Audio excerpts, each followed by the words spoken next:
What's going on, people? How are you guys doing today? I'm going over the SSRF, which is the server-side request forgery room. That is part of the Tryhackme penetration testing path. So, without further ado, let's go ahead and get started. So, what is the SSRF, or server side request forgery? Sometimes it might be a little bit of reading, so I probably won't be reading it word to word. So make sure you pause the video or just read it at your own pace. So what is the SSRF? It is a vulnerability that allows a malicious user to cause a web server to make additional or edited HTTP requests to the resource of the attacker's choosing. And there's two types of SSRF. There's the one that you can actually see on the attacker screen, and then the other one is the blind one where you cannot see it. So to make sure that your SSRF works, you have to use a different website or create your own HTTP request. That's kind of pretty much what it is. What does SSRF stand for? That is the first question, which is server side request forgery. As opposed to regular SSRF, what is the other type? That is blind SSRF. Okay. Uh, for examples, click to view button, to which will take you through some of the SSRF examples, how to exploit them, and even a simulation to see if we can take advantage of the SSRF vulnerability. Okay, and to hint, append, um, this is the ampersand, right? Ampersand X equals sign at the end to ignore the rest of the URL. That is the hint. Let's go ahead and read what they are talking about. We're going to take you through some example SSRF attacks and explain how it works, okay? So, the below example shows how the attacker can have complete control over the page requested by the web server. The expected request is what the website at Tryhackme, website.tryhackme server is expecting to receive. I'm just assuming this stands for Tryhackme. Honestly, might not be a case. So the expected request is what the website.thm server is expecting to receive, with the section in red being the URL that the website will fetch for the information. The attacker can modify the area in red to an URL of their own choice. This is the expected request on the website, and the website will be fetching this in part of the URL in red to get the information. And then, as an attacker, we can always play around this red part of the URL and change it up to our own website resource to get more information, or to get to use like path traversal or anything to get more information from its own server. So the hacker request is HTTP, the website URL, and then instead of the expected request, the hacker will have his own website or his own URL API website. Tryhackme, boom, boom, boom, boom, and then the website request is this red part of the URL that the attacker just modified, and then it goes. The API server returns user data to the website instead of the stock information, because right here the expected request was stock information at ID 123, but instead of that we will be it will be returning the API user information. And that's kind of what the idea is. So what is the question? Using what you have learned, try changing the address in the browser below to force the web server to return data from HTTPS server website Tryhackme flag ID 9. To make things easier, the server requesting bar at the bottom of the mock browser will show the URL that website.thm is requesting, which would be right here. So for instance, right here, server equals API. And instead of API, we'll change that to, see, whenever you um, remove API, now the server requesting a website Tryhackme API item ID equals 2, but we want ID equals 9. So if we change that, so everything is trial and error when it comes to, this part. So let's change it to 9 and see. Even if you change it to 9, so this is still ID is 2. So it's not that. Let's go ahead and copy this actually.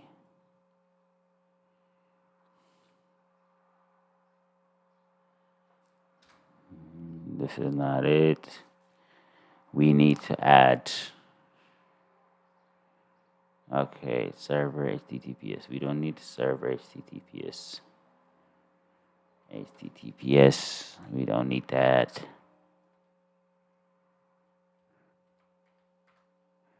Boom. When you loading server website Tryhackme now, we get ID equals 9, which is good. Server website Tryhackme flag ID equals 9. Server website Tryhackme flag ID equals 9. Exactly what we want. We pretty much got it right here.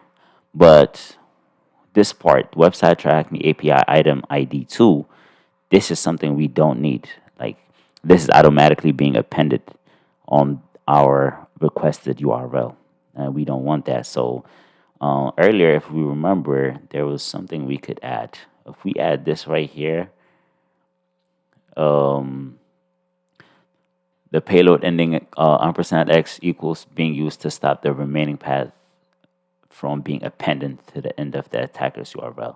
So if we add that, it will stop it from being appended on our URL. And if you click, what's going on? Should work. What did I do? Oh, let me messed it up again. Sorry, guys. Let's go ahead and redo it again. We don't need API. Instead of API, we will go ahead and do this part right here. And instead of HTTPS, we don't need that part right there. And instead of that, %x equal. Boom. Right here, %x equals. When you add that and reload it or press enter, you get the first flag, which is Tryhackme SSRF master. Go ahead and copy paste that big boy right here. Finding an SSRF. We don't need this page anymore.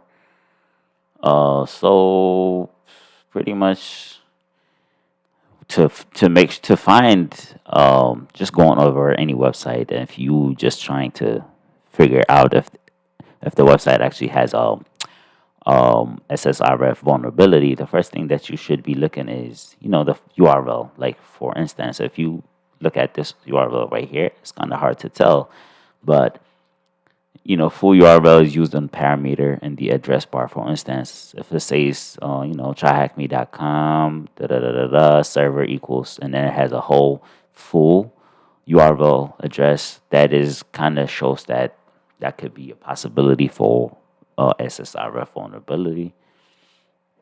And then the other one is a partial URL, such as just the host name. For instance, server.api. So instead of API, we will be putting our own attacking, like maybe directory traversal method, or we would just use, different attacking websites, or perhaps only the path of the URL. The path, which is like, the path of the URL, we can always change this to, private, or to like root, or etc. What was that? Password, etc password, or like something different to get information about this. Some of these examples are easier to exploit than others, and this is where a lot of trial and error will be required to find a working payload. Okay, if working with a blind SSRF with no output is reflected back to you, you'll need to use an external HTTP logging tool to monitor requests such as requestbin.com or your own HTTP server or Burp Suite's collaborator client. This is what I was talking about earlier. So, what website can be used to catch HTTP requests from a server? Obviously, that is given already in the note, requestbin.com. So, defeating common SSRF defenses. What is the first one? Just make sure you go over this. Honestly, I'm not gonna go over it. Or the first one is denial list. Having a denial list, that means you have some IP addresses or specific users that you deny. So if the request is coming from that specific IP address, it will be denied. The law list is like having specific law list where only requests coming from those specific IP addresses or users will be allowed to get access from that server. And open redirect is um, an endpoint on the server where the website visitor gets automatically redirected to another website address. Uh, so, what method can be used to bypass strict rules?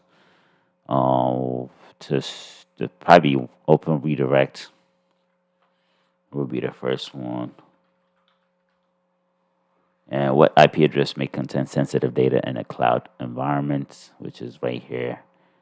Uh, this is the cloud environment sensitive IP address. So make sure this is being blocked. What type of list is used to permit only certain input, which is a law list when you allow it, and stop certain, that is deny list. And let's go ahead with SSRF practical. Let's go ahead and start up the machine. Our video is up. Cool. Okay. Oh, let's put what we have learned about SSRF to test in a fictional scenario. We have come across two new endpoints during content discovery. So first, create a customer account and sign in. Once you have signed in, visit HTTPS. This will change to this IP address right here. So we can go ahead and start, create an account and then sign in and then go to this link right here. And then to view the new avatar selection feature by viewing the page source of the avatar form, you will see the form field value contains the path to the image. The background image style can confirm this above. Okay. So let's go ahead and refresh one more time. And let me go ahead and copy that real quick. And I'll paste it. Should be running. Let's go ahead and customers. Not customers. Should be in our. We just got to create a new account and sign in. Come on. Kind of slow, to be honest. Why is it so slow? I might have to pause this real quick. It's finally loading, so we just go ahead and create an account. Go to your customer, and then don't have an account, so create an account. Customer sign up, and just put Johnny Tryhackme, password, whatever you wanna create.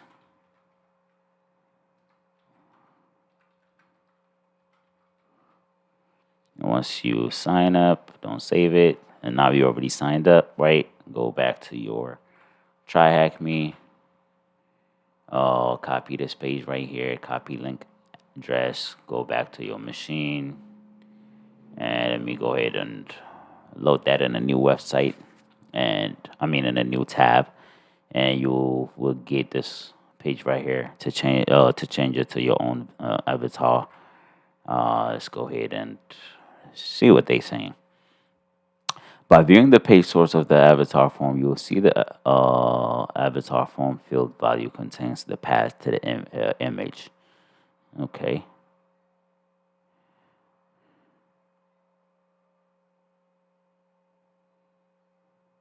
Let's go ahead and look at the page source, right? If you go to your page source,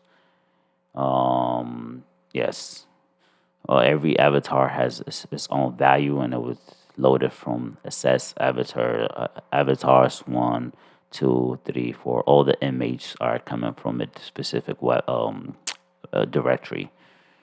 So what are they asking us?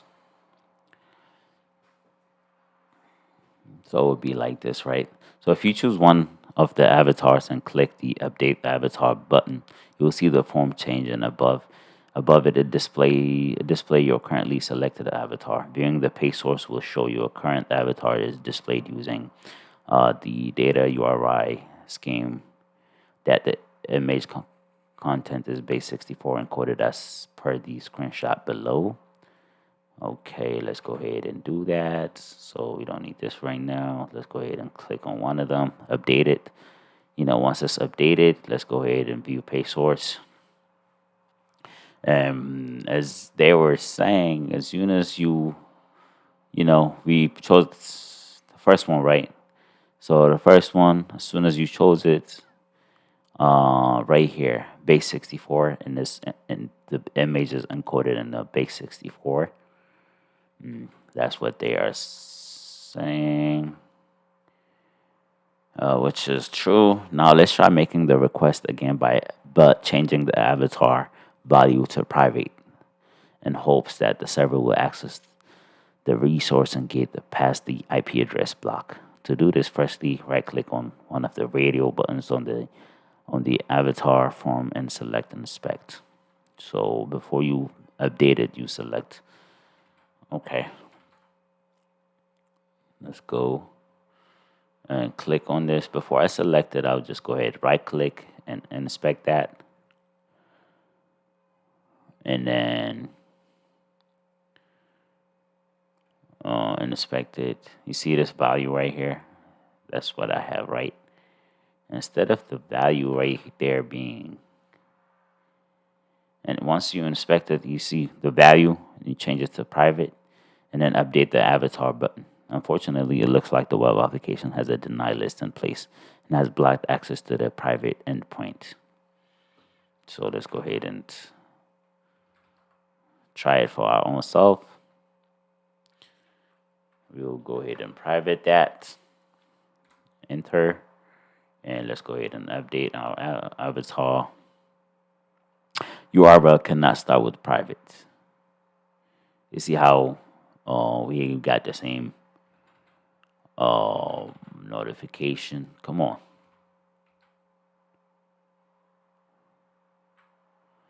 We got the same notification here.